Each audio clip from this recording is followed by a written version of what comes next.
Welcome back to Pocket Rockets. Today I have with me this Majorette model car, pretty special A. I don't really review Majorettes, but here's a Majorette Renault Megane RS, and it is a absolute stunner. So the main reason that I bought this car is, well, it's a hot hatch, and we don't really see that in the diecast car market. I mean, we have the old Tomica Renault Megane right here. I'm gonna set right there, and also the Mini GT Honda Civic Type R, which I'm not really sure is a hot hatch or what, because it's kind of like a weird convergence between like a coupe and a hatch, but this is a real hot hatch. So it's kind of surprising that no one released like the Volkswagen Golf GTI or the Honda old Civic, the older Civics, not the new one. But yeah, it's pretty surprising that of all companies, of all diecast companies, and of all car companies, Majorette and a French car company, Renault, actually made a hot hatch. So it's pretty cool. So today we're gonna go look at it. So I've always been pretty satisfied with Majorette quality, because I think their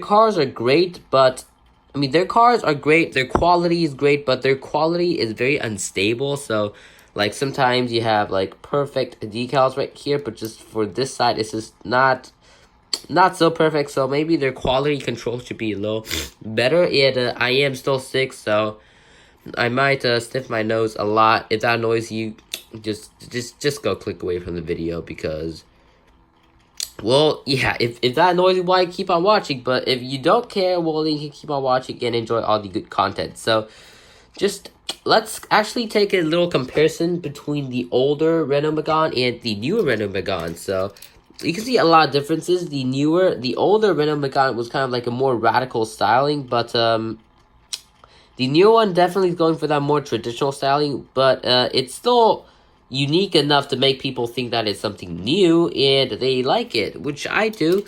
It's just the older ones, there's too much black on the front. It just, don't mind the paint scrapes. This is not my car. I would never do this in my car.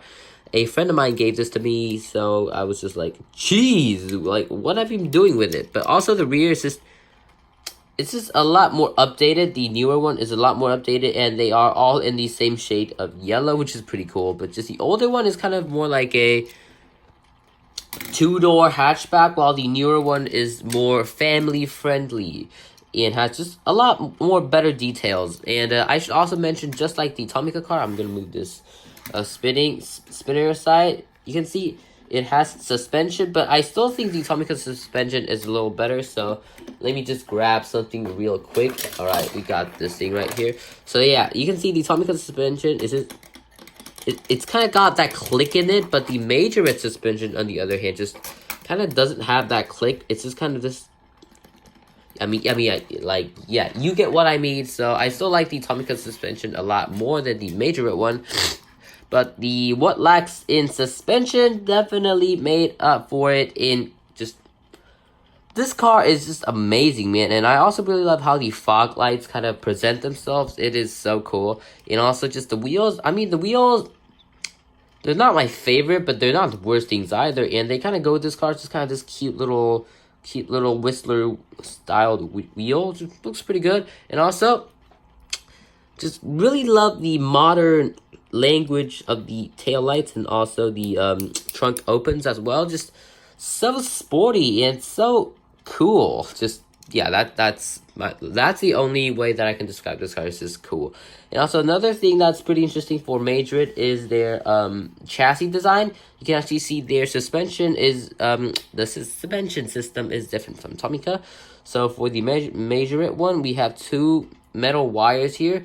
That is kind of like, so the metal wire starts from here and bends itself to come back from here. So that basically kind of gives like each wheel independent suspension. But for the Tomica one, it's just kind of this metal plate that goes through the middle. So it kind of like the suspension is in the middle of the axle.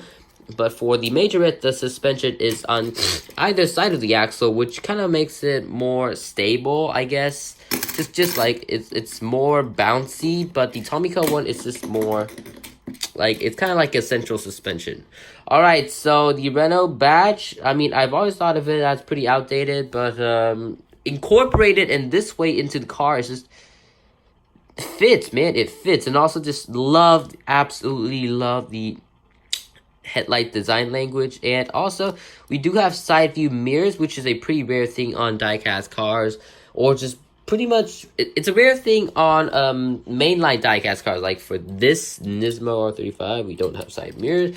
And for a Skyline that I reviewed on my last video, also doesn't have side mirrors. But also, and also another thing, since this Skyline is Blitz inspired, I actually got some window stripes for the Skyline that says Blitz on there. It looks really cool.